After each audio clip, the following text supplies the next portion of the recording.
오늘의 이야기는 제가 TVN에 하는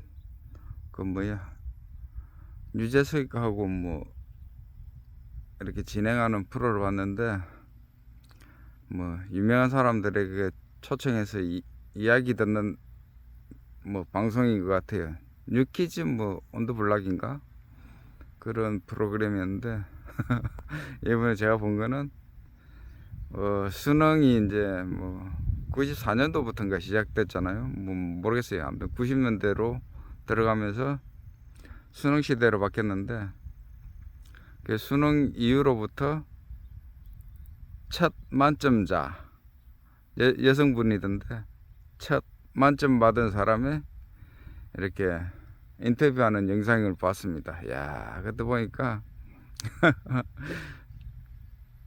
온 국민의 수험생들한테 큰 상처를 준 말을 있죠. 모르는 문제가 없었습니다. 틀린 문제가 한 개도 없습니다. 모르는 문제가 없던데요. 그 다음에 이 말을 했고 HOT가 뭐죠? 이 말을 함으로써 대한민국에 있는 모든 수험생들의 분노를 샀던 공분을 샀던 그 주인공이 그 TV 프로에 나오더라고요. 예, 그분이 하시는 말씀이, 나는 그렇게 말한 적이 없다. H.O.T는 사실 알고 있었는데 각각의 개인 멤버들의 이름들을 다 알지 못한다. 그런 의미로 얘기를 했고, 문제 틀린 게 없다. 만점이다. 이런 발언도 아니고, 그러니까 400점 만점이죠. 400점 만점에 399점 먹었는데 1점인가 모자란가? 아무튼 간에 모든 문제는 다 정답을 알았는데 한 문제가 야리끼리 한 거예요. 아리송한데 이래 해가지고 찍었다, 이 정도 수준이었는데, 그걸 이제 기자들이 받았으면서 모르는 문제는 다 없었다, 다 알았다, 이런 식으로 기사를 쓰고, H.O.T도 알긴 알고 있었는데 멤버 전원들의 이름 모른다, 이리 말을 했는데, 그분은 신문기자들이 자극적으로 H.O.T가 뭐예요? 이런 식으로 오보가 나갔다, 이런 말씀을 하시더라고요. 근데 이러나 저러나 대한민국에 있는 모든 수험생들한테 충격을 줬던 그분의 인터뷰를 봤습니다. 야, 모르는 문제가 없던데요? H.O.T가 뭐예요? 지금 이 여성분, 수능 만점 받으신 분, 이 여성분은 그때 서울대학교 물리학과를 갔고, 그 다음에 4학년 1학기 때 조기 졸업해가지고 미국 MIT 아이비리그인가 MIT인가 가가지고 거기 가서도 물리를 전공해가지고, 자기는 조기 졸업할 줄 알았더만은, 그 가니까 진짜 한국 내에서는 자기가 똑똑하고 잘난 줄 알았는데, 미국에 가니까 전 세계에 똑똑한 사람들 다 모이니까 나도 그저 그런 평범한 사람이더라. 한 과제를 수행해가지고 해결하는데 거의 한 6년 7년 걸렸다. 그래가지고 박사 학위를 받았다. 나보다 뛰어난 사람들이 더 많았다. 그런 얘기를 하더라고요. 지금은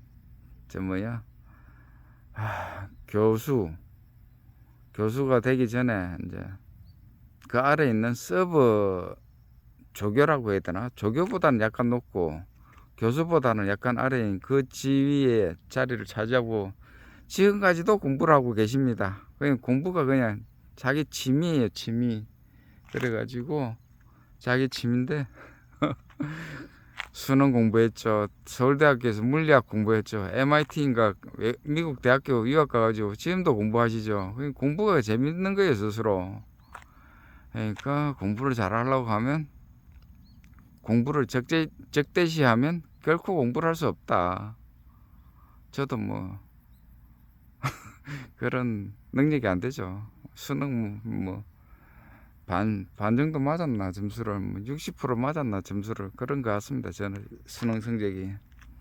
이분이 하시는 분이 이 여성분인데 하시는 말씀이 공부를 적대시 하지 마라. 공부를 즐겨라. 이 문제를 풀 때 이 출제자가 무슨 의도로 이 문제를 냈는가를 잘 생각하고 1, 2, 3, 4, 5번 중에 명확한 답을 냈으니까 이 문제를 냈을 것이다. 출제자가 그런 생각을 가지고 공부를 즐겨라. 이 문제를 왜 냈는가 충분히 출제자의 의도를 가지고 꾸준히 공부를 하시고, 아무튼 간에 공부를 적대시하면 절대 안 된다. 공부하고 친해져야 된다. 그래야만 공부로 이렇게 만점을 먹을 수가 있다. 한국에서 1등 수능자가 될 수 있다. 이 말씀 하시더라고요. 또 그리고 유재석이 이제 질문하는데 공부도 결국은 유전자의 힘이다. 이렇게 말씀하시더라고요. 그러니까 그 여성 출연자분이 그 말이 뭐 반은 맞고 반은 아니고 뭐 그렇다고 하는데, 족보를 따져보니까 아버지가 행정고시 수석이었답니다. 행정고시 보는데 수석을 했고, 그러니까 5급 공무원을 바로 채용됐죠. 그 다음에 어머니는 중학교에서 사회 선생님을 하고 계십니다. 그러니까 이 두 분이 만나가지고 자식을 낳았으니까 그 자식들을 얼마나 유전자가 좋겠습니까? 공부 유전자가. 오빠는 저 성균관대학교 그때 댕겼고 자기는 서울대학교 물리학과에 진학을 했답니다. 그러니까 공부도 유전자가 좋아야 된다. 이 말씀을 드리고, 그리고 진학 상담을 할 때 서울대학교 물리학과를 갔어요. 지금 같으면 의대 가려고 눈에 불을 켜겠죠. 서울대 의대를 지원했을 건데, 지금 같으면 그 시절 1998년도랍니다. 자기가 수능 본데, 그때는 저 친구가 이렇게 뭐 편지를 써줬대요. 자기한테. 너같이 막 공부 진짜 잘하는 애, 공부를 재미로 진짜 즐겁게 하는 애가 순수 학문 쪽으로 가야 되지 않겠니? 순수 과학 학문을 하는 게 맞지 않겠니?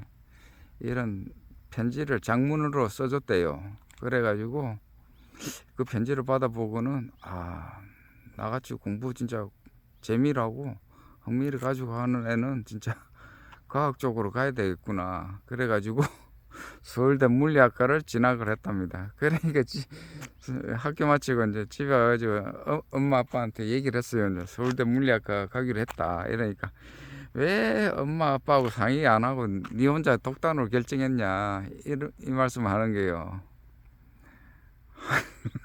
그러니까 이 딸내미가 하는 소리가 어머니가 뭐 별 말씀도 없고 뭐 아버지도 별 말씀 없고 뭐 제 하는 거 뭐 쭉 지켜봐 주시고 응원해 주시고 그랬지 않습니까? 그래가지고 뭐 잔소리도 안 했잖아요. 그래가지고 제 생각대로 물리학과 가가지고 이렇게 물리의 세상의 이치를 공부하고자 이렇게 했다고 하는데, 어머님이 좀 아쉬워했다고 합니다. 그래가지고 어머니가 이제 이런 말씀하시는 거예요.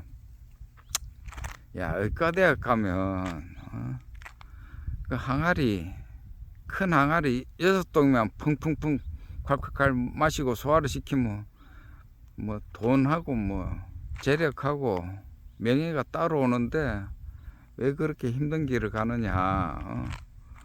그 뭐 서울대학 물리학과를 가고 미국에 유학을 가고 MIT를 가고 뭐 물리 전공을 하면 태평양에 툭 떨어져 가지고 헤엄을 쳐 가지고 스스로 살아남는 그런 연구의 길을 가야 되는데, 평생 학문을 해야 되는 그런 어려운 길을 가야 되는데 왜 그리 태평양에 홀로 떨어진 사람처럼 그런 드넓은 학문의 길을 가느냐. 어머니가 그 말씀을 합니다. 그러니까 아버지가 이제 또 한 말씀 하십니다. 아이고 큰 양동이 그 항아리 6개 마시고 뭐 평생 사는 거 별 재미없잖아. 태평양 한가운데 툭 떨어져 가지고 그 망망대해서 어떤 지식을 이렇게 캐가고 헤쳐나가는 게 얼마나 재밌겠노. 딸내미의 선택을 나는 존경한다. 이 말씀 하시는 거예요, 아버님이. 그래가지고, 야, 뭐시, 어머니도 대단하지만, 아버님은 더 대단하고, 막, 그런 거예요. 그래가지고, 야, 그 아버지의 그 딸이다. 이런 생각이 들더라고요. 확실히. 공부 잘하는 데는 다 이유가 있습니다. 그리고 지금같이 막 의과 몰빵하는 그런 사람이 아니라 자기가 진정으로 공부하고 싶은 그 과목을 공부하는 이 미국 대학교에서 조교로 일하시는 뭐 선배 조교 뭐 이런데 선임 조교 되겠죠. 선임 조교를 하시는 이분의 참 공부머리에 감탄을 하면서 이 방송을 마치겠습니다. 이상입니다. 들어가십시오.